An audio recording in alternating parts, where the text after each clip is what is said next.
Hi hello ನಮಸ್ಕಾರ ಸ್ನೇಹಿತರೆ, ಮತ್ತೆ ರಾಜ್ಯದ ಮುಖ್ಯವಾದ ಮಾಹಿತಿಗಳನ್ನು ಡೀಟೇಲ್ ಆಗಿ ನೋಡೋಣ. ಮೋದಿಗೆ ಮತ್ತೆ ಪ್ರಧಾನಿ ಆಗುವುದಿಲ್ಲ ಎಂಬ ಚಿಂತೆ ಶುರುವಾಗಿದೆ ಎಂದು ಮುಖ್ಯಮಂತ್ರಿ ಸಿದ್ದರಾಮಯ್ಯನವರ ಹೇಳಿಕೆ. ಮತ್ತೊಂದೆಡೆಯಲ್ಲಿ ಅಲ್ಪಸಂಖ್ಯಾತರಿಗೆ 10,000 ಕೋಟಿ, ಆದರೆ ರಾಜ್ಯದ ರೈತರಿಗೆ ಕೇವಲ 2,000 ರೂಪಾಯಿ ಭಿಕ್ಷೆ ಕೊಡಲಾಗುತ್ತಿದೆ ಎಂದು BY ವಿಜೇಂದ್ರ ಅವರು ಕಿಡಿಕಾರಿದ್ದಾರೆ. ವಿಡಿಯೋನ ಪೂರ್ತಿಯಾಗಿ ನೋಡಿ ಸ್ನೇಹಿತರೆ. ಬಂಗಾರ ಪ್ರಿಯರಿಗೆ ಭರ್ಜರಿ ಗುಡ್ ನ್ಯೂಸ್. ಚಿನ್ನದ ಬೆಲೆಯಲ್ಲಿ ಭರ್ಜರಿ ಇಳಿಕೆ ಕಂಡಿದೆ. ವಿಡಿಯೋನ ಸ್ವಲ್ಪನೂ ಸ್ಕಿಪ್ ಮಾಡಬೇಡಿ. ಮತ್ತೊಂದೆಡೆಯಲ್ಲಿ ಕುಮಾರಣ್ಣ, ಮಹಿಳೆಯರು ದಾರಿ ತಪ್ಪಿಲ್ಲ, ದಾರಿ ತಪ್ಪಿದ್ದು ನಿನ್ನ ಮಗ ಎಂದು ಮಾಜಿ ಸಿಎಂ HD ಕುಮಾರಸ್ವಾಮಿ ಅವರಿಗೆ ಮಾಧ್ಯಮಗಳ ಮುಂದೆ ಪ್ರಕಾಶ್ ರಾಜ್ ಅವರು ಹೇಳಿಕೆ ಕೊಟ್ಟಿದ್ದಾರೆ. ಮತ್ತೊಂದೆಡೆಯಲ್ಲಿ ದೇವೇಗೌಡ ಅವರೇ ಪ್ಲಾನ್ ಮಾಡಿಕೊಂಡು ಪ್ರಜ್ವಲ್ನನ್ನು ವಿದೇಶಕ್ಕೆ ಕಳುಹಿಸಿದ್ದಾರೆ ಎಂದು ಮುಖ್ಯಮಂತ್ರಿ ಸಿದ್ದರಾಮಯ್ಯನವರ ಆರೋಪ. ಈ ಎಲ್ಲ ಮಾಹಿತಿಗಳನ್ನು ಡೀಟೇಲ್ ಆಗಿ ನೋಡೋಣ. ಅದಕ್ಕಿಂತ ಮೊದಲು ಸುದ್ದಿ 9 ಯೂಟ್ಯೂಬ್ ಚಾನೆಲ್ಗೆ ದಯವಿಟ್ಟು ಸಬ್ಸ್ಕ್ರೈಬ್ ಆಗಿ ಪಕ್ಕದಲ್ಲಿ ಕಾಣಿಸುವ ಗಂಟೆ ಕೂಡ ಒತ್ತಿದ್ರೆ ಸಾಕು.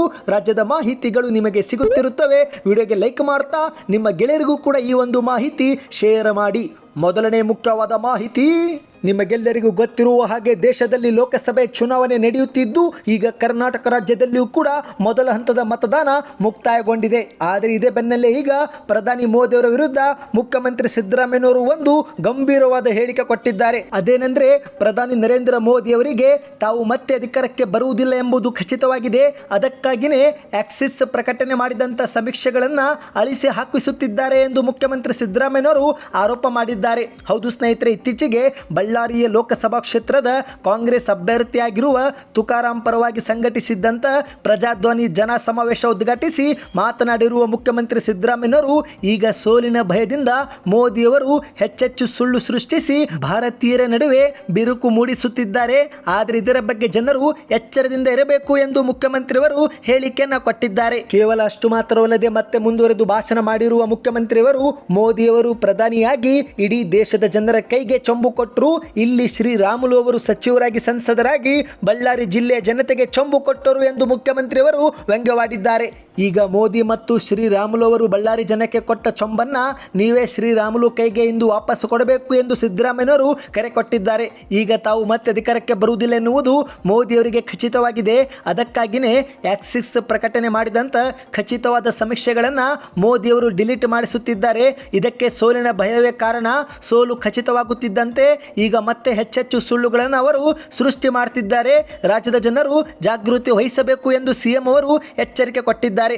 ಇನ್ನು ಈಗ ಎರಡನೇ ಮುಖ್ಯವಾದ ಮಾಹಿತಿ, ರಾಜ್ಯ ಕಾಂಗ್ರೆಸ್ ಸರ್ಕಾರದ ವಿರುದ್ಧ ಮಾಜಿ CM BS ಯಡಿಯೂರಪ್ಪನವರ ಪುತ್ರರಾಗಿರುವ BY ವಿಜೇಂದ್ರ ಅವರು ಈಗ ಕಲಬುರಗಿ ಜಿಲ್ಲೆಯಲ್ಲಿ ಕಿಡಿಕಾರಿದ್ದಾರೆ. ಅಲ್ಪಸಂಖ್ಯಾತರಿಗಾಗಿ 10,000 ಕೋಟಿ ರೂಪಾಯಿ ಮೀಸಲಿಟ್ಟಿರುವ ಮುಖ್ಯಮಂತ್ರಿ ಸಿದ್ದರಾಮಯ್ಯನವರು ಇಂದು ರಾಜ್ಯದಲ್ಲಿ ಬರದಿಂದ ತತ್ತರಿಸಿರುವ ರೈತರಿಗೆ ಭಿಕ್ಷೆಯಂತೆ ಕೇವಲ 2,000 ರೂಪಾಯಿ ಬೆಳೆ ಪರಿಹಾರ ನೀಡಿದ್ದಾರೆ ಎಂದು BY ವಿಜೇಂದ್ರ ಅವರು ಟೀಕೆ ಮಾಡಿದ್ದಾರೆ. ಹೌದು, ಕಲಬುರಗಿ ಜಿಲ್ಲೆಯ ಕಮಲಾಪುರ ಪಟ್ಟಣದಲ್ಲಿ ಮಂಗಳವಾರ ನಡೆದಂಥ BJP ಅಭ್ಯರ್ಥಿಯಾಗಿರುವ ಉಮೇಶ್ ಜಾಧವ್ ಪರ ಪ್ರಚಾರ ಸಮಾವೇಶದಲ್ಲಿ ಮಾತನಾಡಿರುವ BY ವಿಜೇಂದ್ರ ಅವರು ಕಾಂಗ್ರೆಸ್ ಸರ್ಕಾರದ ತುಷ್ಟೀಕರಣ ನೀತಿಯಿಂದ ರಾಜ್ಯದಲ್ಲಿ ಕಾನೂನು ಸುವ್ಯವಸ್ಥೆ ಹದಗೆಟ್ಟಿದೆ ಎಂದು ಕಿಡಿಕಾರಿದ್ದಾರೆ. ಈ ಒಂದು ಹಿಂದೆ ಕಳೆದ ಬಾರಿ ಪ್ರವಾಹವಾದಾಗ ಬೆಳೆ ಹಾನಿಯಾದವರಿಗೆ ಯಡಿಯೂರಪ್ಪನವರ ಸರ್ಕಾರ ಪ್ರತಿ ಹೆಕ್ಟರ್ಗೆ 24,000 ರೂಪಾಯಿ ಪರಿಹಾರ ಹಣವನ್ನು ಒದಗಿಸಿತ್ತು. ಆದರೆ ಇಂದು ಗ್ಯಾರಂಟಿ ಹೆಸರಲ್ಲಿ 2,000 ರೂಪಾಯಿ ಕೊಡುತ್ತಿರುವ ಕಾಂಗ್ರೆಸ್ ಸರ್ಕಾರ ಇಂದು 800 ರೈತರ ಆತ್ಮಹತ್ಯೆಗೆ ಇದುವರೆಗೆ ಪರಿಹಾರ ಒದಗಿಸಿಲ್ಲ. 4 ತಿಂಗಳಿಂದ ಸಂಧ್ಯಾ ಸುರಕ್ಷಾ ವಿವಿಧ ಪಿಂಚಣಿಗಳಿಗೂ ಕೂಡ ಹಣ ಬಿಡುಗಡೆ ಮಾಡಿಲ್ಲ. ಇನ್ನು 10 kg ಕೊಡುತ್ತಿದ್ದೇವೆ ಎಂದು ಹೇಳುತ್ತಿದ್ದಾರೆ. ಅದರಲ್ಲಿ 5 kg ಕೇಂದ್ರ ಸರ್ಕಾರವೇ ನೀಡುತ್ತಿದ್ದು ಮಹಿಳೆಯರಿಗೆ ಉಚಿತ ಬಸ್ ಪ್ರಯಾಣ ವ್ಯವಸ್ಥೆ ಮಾಡಿ ಪುರುಷರ ಟಿಕೆಟ್ ದರವನ್ನು 30% ಹೆಚ್ಚಿಸಿದ್ದಾರೆ ಎಂದು ಕಿಡಿಕಾರಿದ್ದಾರೆ. ಇಂದು ರಾಜ್ಯದಲ್ಲಿ ವಿದ್ಯುತ್ ದರವೂ ಕೂಡ ಹೆಚ್ಚಿಗೆ ಮಾಡಲಾಗಿದೆ. ರೈತರು ತಮ್ಮ ಜಮೀನಿನಲ್ಲಿ ಟ್ರಾನ್ಸ್ಫಾರ್ಮರ್ ಅಳವಡಿಸಲು ಕೇವಲ ಈ ಒಂದು ಹಿಂದೆ 25,000 ಇತ್ತು. ಆದರೆ ಈಗ ಕಾಂಗ್ರೆಸ್ ಸರ್ಕಾರ ಅದನ್ನು 2 ಲಕ್ಷಕ್ಕೆ ಹೆಚ್ಚಿಸಿದೆ. ಅಷ್ಟು ಮಾತ್ರವಲ್ಲದೆ ಮದ್ಯದ ದರ, ನೋಂದಣಿ ದರ, ಮುದ್ರಾಂಕ ದರ ಸೇರಿದಂತೆ ಎಲ್ಲವನ್ನು ಹೆಚ್ಚಿಸಿ ಜನರಿಂದ ಸುಲಿಗೆ ಮಾಡುತ್ತಿದೆ ಎಂದು BY ವಿಜೇಂದ್ರ ಅವರು ಆರೋಪ ಮಾಡಿದ್ದಾರೆ. ಇನ್ನು ಈಗ ಮೂರನೇ ಮುಖ್ಯವಾದ ಮಾಹಿತಿ, ಚಿನ್ನಾಭರಣ ಪ್ರಿಯರಿಗೆ ಒಂದು ಗುಡ್ ನ್ಯೂಸ್ ಸಿಕ್ಕಿದೆ. ಚಿನ್ನದ ಬೆಲೆಯಲ್ಲಿ ಬರೋಬ್ಬರಿ 1,000 ರೂಪಾಯಿ ಕುಸಿತ ಕಂಡಿದೆ. ಹೌದು ಸ್ನೇಹಿತರೆ, ಇತ್ತೀಚೆಗೆ ಚಿನ್ನದ ಬೆಲೆ ಮೇಲಿಂದ ಮೇಲೆ ಏರಿಕೆ ಕಂಡಿದ್ದು, ಇದೇ ನಡುವೆ ಚಿನ್ನ ಖರೀದಿ ಮಾಡುವರು ಚಿನ್ನದ ಬೆಲೆ ಇಳಿಕೆ ಕಂಡ ನಂತರ ಖರೀದಿ ಮಾಡೋಣ ಅಂತ ಕಾಯುತ್ತಿದ್ರು. ಈಗ ನಿಜವಾಗಲೂ ಚಿನ್ನದ ಬೆಲೆಯಲ್ಲಿ ಭರ್ಜರಿ ಇಳಿಕೆ ಕಂಡಿದೆ. ಹೌದು ಸ್ನೇಹಿತರೆ, ಚಿನ್ನದ ಬೆಲೆ ಒಂದೇ ಸಮನೆ ಏರಿಕೆ ಆಗುತ್ತಿದೆ ಅಂತ ಮಹಿಳೆಯರು ಮತ್ತು ಹಲವರು ಚಿನ್ನ ಖರೀದಿ ಮಾಡಬೇಕಿದ್ದವರು ಕೂಡ ಬೇಸರವನ್ನು ಹೊರಹಾಕಿದ್ದು, ಆದರೆ ಈಗ ಅಂತವರಿಗೆ ಭರ್ಜರಿ ಸುದ್ದಿ ಸಿಕ್ಕಿದೆ. ಚಿನ್ನದ ಬೆಲೆ ಬೆಲೆಯಲ್ಲಿ 1,000 ರೂಪಾಯಿ ಕಡಿಮೆ ಆಗಿದೆ. ಹೌದು, ಭಾರತೀಯರು ಚಿನ್ನದ ಮೇಲೆ ಹೂಡಿಕೆ ಮಾಡಲು ಮುಗಿಬೀಳುತ್ತಿದ್ದ ಕಾರಣಕ್ಕೇನೆ ಏಪ್ರಿಲ್ ತಿಂಗಳಲ್ಲಿ ಚಿನ್ನದ ಬೆಲೆಯು ಒಂದು ಹೊಸ ಇತಿಹಾಸದ ದಾಖಲೆ ಬರೆದಿತ್ತು. ಆದರೆ ಇದೀಗ ಚಿನ್ನದ ಬೆಲೆಯು ಇಳಿಕೆಯ ಹಾದಿಗೆ ಮರಳಿದೆ. ಹೌದು ಸ್ನೇಹಿತರೆ, ತನ್ನ ಗರಿಷ್ಠ ಬೆಲೆಯಿಂದ ಇದೀಗ ಚಿನ್ನದ ಬೆಲೆ ಸುಮಾರು 1,000 ರೂಪಾಯಿವರೆಗೆ ಕಡಿಮೆ ಆಗಿದೆ. ಈ ಒಂದು ಹಿಂದೆ ಚಿನ್ನದ ಬೆಲೆಯು 73,600 ಆಸುಪಾಸು ಬಂದಿತ್ತು. ಆದರೆ ಇದೀಗ ಚಿನ್ನದ ಬೆಲೆಯಲ್ಲಿ 1,000 ರೂಪಾಯಿ ಇಳಿಕೆ ಕಂಡ ನಂತರ 24 ಕ್ಯಾರೆಟಿನ ಅಪರಂಜಿ ಚಿನ್ನದ ಬೆಲೆ ಪ್ರತಿ 10 ಗ್ರಾಮ್ಗೆ 72,600 ರೂಪಾಯಿಗೆ ಬಂದಿದೆ. ಈ ಮೂಲಕ ಚಿನ್ನ ಖರೀದಿ ಮಾಡುವರು ಇದೀಗ ಅವರಿಗೆ ಸುವರ್ಣ ಅವಕಾಶ ಸಿಕ್ಕಂತಾಗಿದೆ. ಅಂದ ಹಾಗೆ ಈ ಒಂದು ಚಿನ್ನದ ಬೆಲೆಯು ಒಂದು ಊರಿನಿಂದ ಮತ್ತೊಂದು ಊರಿಗೆ ವ್ಯತ್ಯಾಸವಿರುತ್ತೆ. ಹಾಗಾಗಿ ನೀವು ಬಂಗಾರದ ಅಂಗಡಿಗೆ ಭೇಟಿ ಕೊಟ್ಟು ಚಿನ್ನದ ಬೆಲೆಯನ್ನು ಗುರುತು ಮಾಡಿಕೊಂಡು ಚಿನ್ನ ಖರೀದಿ ಮಾಡಬಹುದು. ಅಂದ ಹಾಗೆ ಏಪ್ರಿಲ್ ತಿಂಗಳಲ್ಲಿ ಈ ಒಂದು ಚಿನ್ನದ ಬೆಲೆ ಗಗನಕ್ಕೇರಲು ಕಾರಣವೇ ದೇಶಗಳ ನಡುವೆ ನಡೆಯುತ್ತಿರುವ ಭೀಕರ ಯುದ್ಧ. ಹೌದು ಸ್ನೇಹಿತರೆ, ಇತ್ತೀಚೆಗೆ ಇರಾನ್ ಕೂಡ ಇಸ್ರೇಲ್ ವಿರುದ್ಧ ಮತ್ತೆ ದಾಳಿ ಮಾಡಿತ್ತು. ಈ ಮೂಲಕ ಕಿತ್ತಾಟ ಹೆಚ್ಚಾಗಿ ಜಾಗತಿಕ ಆರ್ಥಿಕತೆ ಅಳ್ಳಾಡಿ ಹೋಗಿತ್ತು. ನಂತರ ರಷ್ಯಾ ಮತ್ತು ಉಕ್ರೇನ್ ಯುದ್ಧದ ನಂತರವೂ ಕೂಡ ಇನ್ನಷ್ಟು ಜಗತ್ತಿಗೆ ಅಪಘಾತ ನೀಡಿತ್ತು. ಇದೇ ಸಮಯದಲ್ಲಿ ಚಿನ್ನದ ಬೆಲೆ 1,00,000 ರೂಪಾಯಿ ದಾಟುವ ಆತಂಕವೂ ಕೂಡ ಕಾಡಿತ್ತು. ಆದರೆ ಇದೀಗ ಚಿನ್ನದ ಬೆಲೆಯಲ್ಲಿ ಇಳಿಕೆ ಕಂಡಿದೆ. ಒಂದು ವೇಳೆ ಯುದ್ಧದ ಪರಿಣಾಮ ಇನ್ನಷ್ಟು ಭೀಕರವಾದರೆ ಚಿನ್ನದ ಬೆಲೆಯಲ್ಲಿ ಮತ್ತೆ ಏರಿಕೆ ಕಾಣುವ ಸಾಧ್ಯವೂ ಕೂಡ ಇದೆ ಎಂದು ಹೇಳಲಾಗಿದೆ. ಇನ್ನು ಈಗ ಮತ್ತೊಂದು ಮುಖ್ಯವಾದ ಮಾಹಿತಿಗೆ ಹೋಗೋಣ. ಅದಕ್ಕಿಂತ ಮೊದಲು ವಿಡಿಯೋ ಇಷ್ಟವಾಗುತ್ತಿದ್ದರೆ ದಯವಿಟ್ಟು ಸ್ನೇಹಿತರೆ ಲೈಕ್ ಮಾಡಿ, ಚಾನಲ್ಗೂ ಕೂಡ ಸಬ್ಸ್ಕ್ರೈಬ್ ಮಾಡಿ. ಇನ್ನು ಈಗ ಮತ್ತೊಂದು ಮುಖ್ಯವಾದ ಮಾಹಿತಿ. ನಿಮಗೆಲ್ಲರಿಗೂ ಗೊತ್ತಿರುವ ಹಾಗೆ ಇಂದು ಪ್ರಜ್ವಲ್ ರೇವಣ್ಣವರ ಒಂದು ವಿಡಿಯೋ ಪ್ರಕರಣ ಭಾರತ ಮಾತ್ರವಲ್ಲದೆ ಇಡೀ ವಿದೇಶದಲ್ಲೂ ಕೂಡ ವೈರಲ್ ಆಗುತ್ತಿದೆ. ಇದೇ ಒಂದು ವಿಚಾರವಾಗಿ ದೊಡ್ಡ ಮಟ್ಟಿಗಿನ ಚರ್ಚೆಯೂ ಕೂಡ ನಡೆಯುತ್ತಿದೆ. ಇದೇ ಸಮಯದಲ್ಲಿ ಮಾಜಿ ಸಿಎಂ ಎಚ್.ಡಿ. ಕುಮಾರಸ್ವಾಮಿ ಅವರ ವಿರುದ್ಧ ನಟ ಪ್ರಕಾಶ್ ರಾಜ್ ಅವರು ಕೂಡ ಕಿಡಿಕಾರಿದ್ದಾರೆ. ಹೌದು, ಈ ಒಂದು ಹಿಂದೆ ಗ್ಯಾರಂಟಿ ಯೋಜನೆಗಳಿಂದ ಮಹಿಳೆಯರು ದಾರಿ ತಪ್ಪುತ್ತಿದ್ದಾರೆ ಎಂಬ ಹೇಳಿಕೆ ಕೊಟ್ಟಿದ್ದು, ಅದೇ ಒಂದು ದಾಟಿಯಲ್ಲಿ ಪ್ರಕಾಶ್ ರಾಜ್ ಅವರು ಈಗ ತಿರುಗೇಟು ಕೊಟ್ಟಿದ್ದಾರೆ. ಕುಮಾರಣ್ಣ, ಮಹಿಳೆಯರು ದಾರಿ ತಪ್ಪಿಲ್ಲ, ನಿನ್ನ ಮಗ ದಾರಿ ತಪ್ಪಿದ್ದಾನೆ ಎಂದು ಮಾಧ್ಯಮಗಳ ಮುಂದೆ ಕಿಡಿಕಾರಿದ್ದಾರೆ.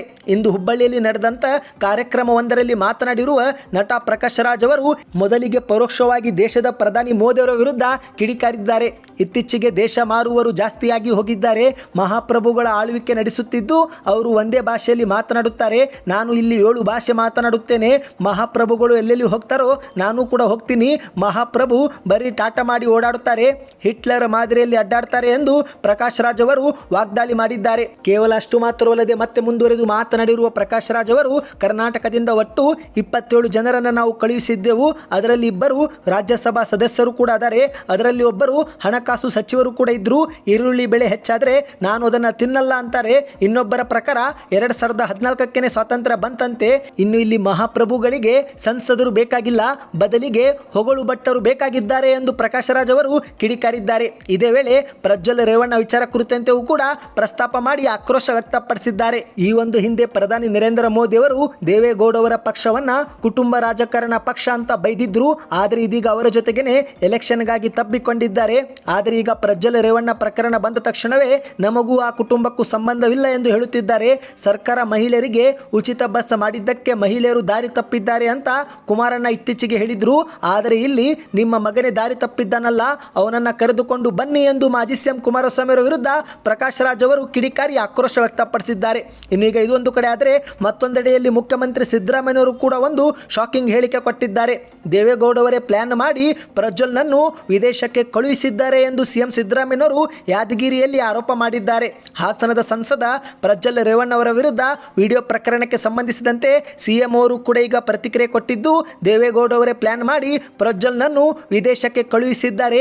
ವೀಸಾ ಪಾಸ್ಪೋರ್ಟ್ ಕೊಡೋರು ಬಿಜೆಪಿಯವರೇ ತಾನೇ, ಅಮಿತ್ ಶಾಗೆ ಗೊತ್ತಿದ್ರು ಕೂಡ ಪ್ರಜ್ವಲ್ಗೆ ಯಾಕೆ ಟಿಕೆಟ್ ಕೊಟ್ಟರು ಎಂದು ಪ್ರಶ್ನೆ ಮಾಡಿದ್ದಾರೆ. ಇವತ್ತಿಗೆ ಇಷ್ಟೇ ಇತ್ತು ಸ್ನೇಹಿತರೆ. ಈ ಎಲ್ಲ ಮಾಹಿತಿಗಳು ನಿಮಗೆ ಇಷ್ಟವಾಗಿದ್ದರೆ ವಿಡಿಯೋಗೆ ಲೈಕ್ ಮಾಡಿ. ಹೆಚ್ಚಿನ ಮಾಹಿತಿಗಾಗಿ ಸುದ್ದಿ9 ಯೂಟ್ಯೂಬ್ ಚಾನಲ್ಗೆ ಸಬ್ಸ್ಕ್ರೈಬ್ ಮಾಡ್ತಾ ವಿಡಿಯೋನ ನಿಮ್ಮ ಗೆಳೆಯರಿಗೂ ಕೂಡ ಶೇರ್ ಮಾಡಿ.